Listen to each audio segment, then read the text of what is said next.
Pada video sebelumnya, kalian telah belajar mengenai sel.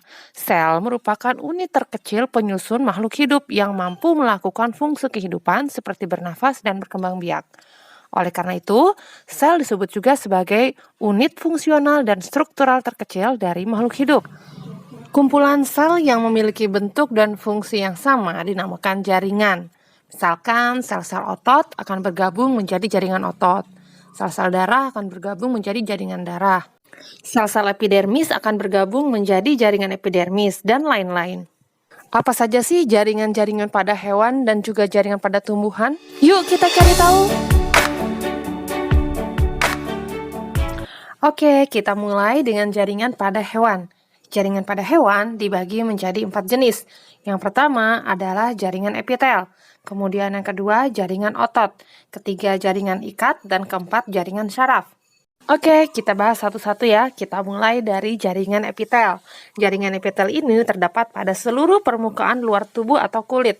Karena letaknya paling luar, maka tentu fungsinya adalah untuk melindungi jaringan yang ada di bawahnya.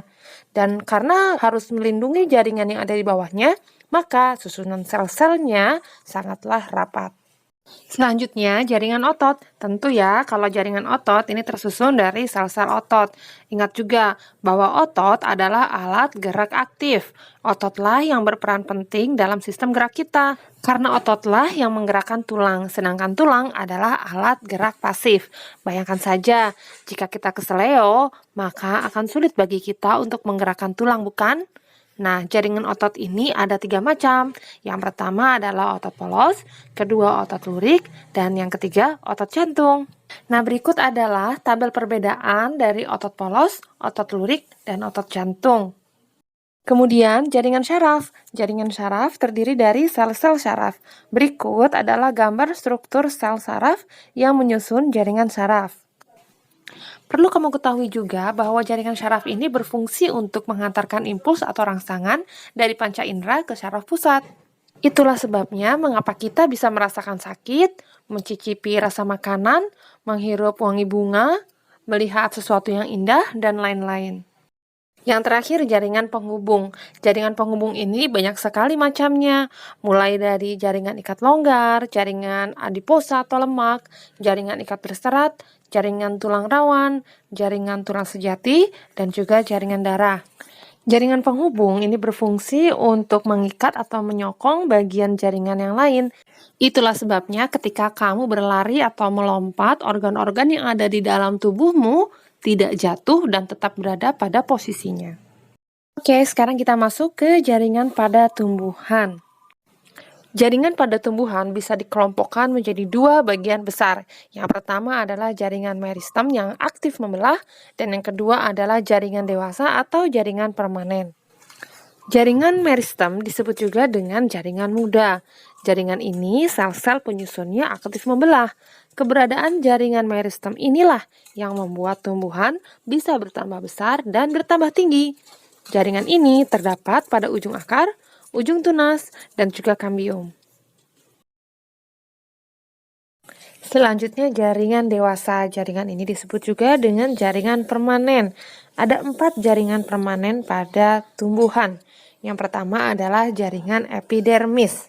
Jaringan ini letaknya paling luar dan berguna untuk melindungi jaringan yang ada di bawahnya.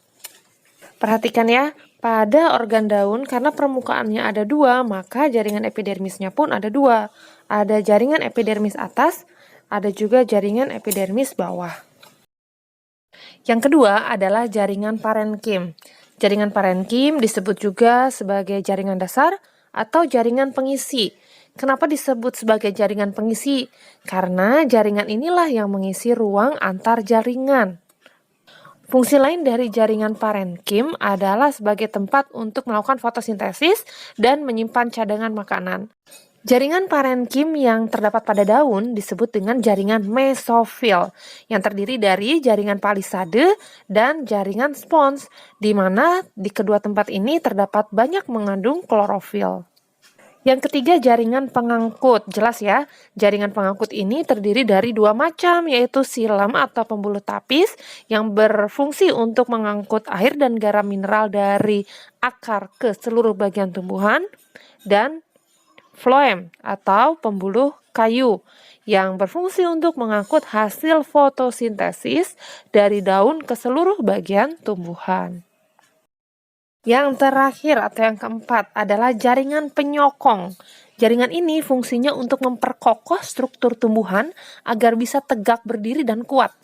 Sehingga jaringan penyokong ini memiliki sel yang berdinding tebal. Nah, jaringan penyokong ini dapat dibedakan menjadi dua. Yang pertama adalah jaringan kolenkim yang berfungsi sebagai penopang bagi tumbuhan yang muda atau organ-organ muda. Sementara itu yang kedua adalah jaringan sklerenkim yang berfungsi untuk menopang atau menyokong tumbuhan yang sudah dewasa atau sudah tua.